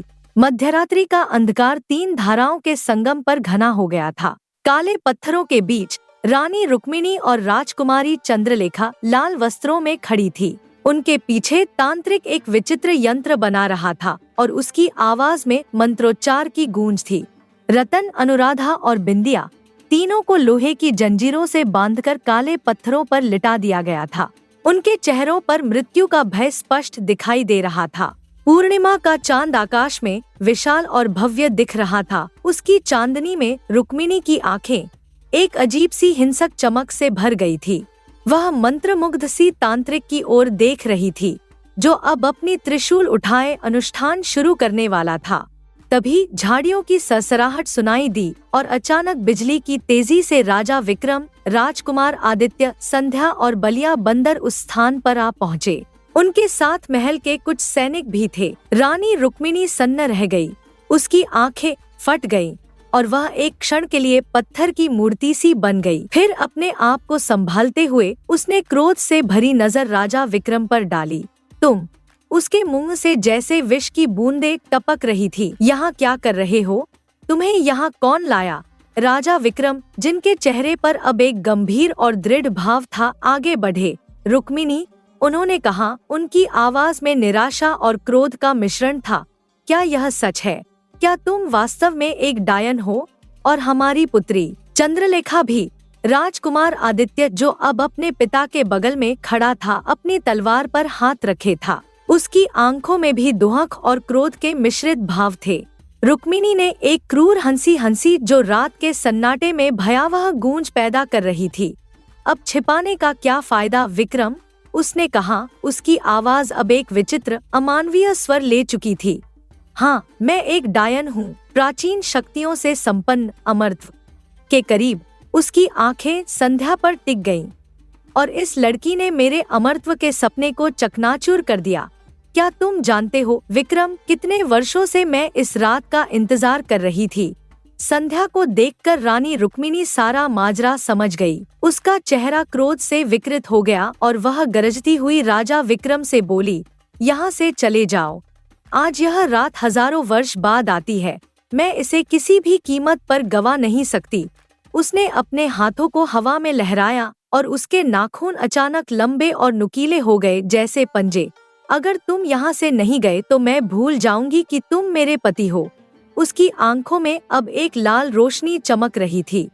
और वैसे भी राजकुमार आदित्य तो मेरा पुत्र है ही नहीं, वो तो तुम्हारी दूसरी पत्नी का पुत्र है। राजकुमार आदित्य, जिसने अब तक मौन धारण किए रखा था, अब बोला। जब संध्या ने मुझे यह सब बताया तब मुझे विश्वास नहीं हुआ, लेकिन अब उसकी आवाज कांप रही थी, पर उसके शब्दों में दृढ़ता थी। अब मुझे पूरा विश्वास हो गया है कि तुम वास्तव में डायन हो और मेरी बहन नहीं, एक राक्षसी है। जैसे ही उसने ये शब्द कहे, राजकुमार आदित्य ने अपनी तलवार निकाल ली। धातु की चमक चांदनी में जगमगा उठी। तलवार निकालते ही रुक्मिणी और चंद्रलेखा के चेहरों पर एक अद्भुत परिवर्तन आया। उनकी त्वचा की सुंदरता कुम्हला गई, उनके चेहरे झुर्रियों से भर गए और उनकी आंखें लाल ज्वाला जैसी चमकने लगी। उनके बाल बिखर गए और उनके दांत नुकीले हो गए। वे अब पूरी तरह से डायनों के रूप में प्रकट हो गई थी। रुको! तांत्रिक चिल्लाया। उसके हाथ में त्रिशूल था।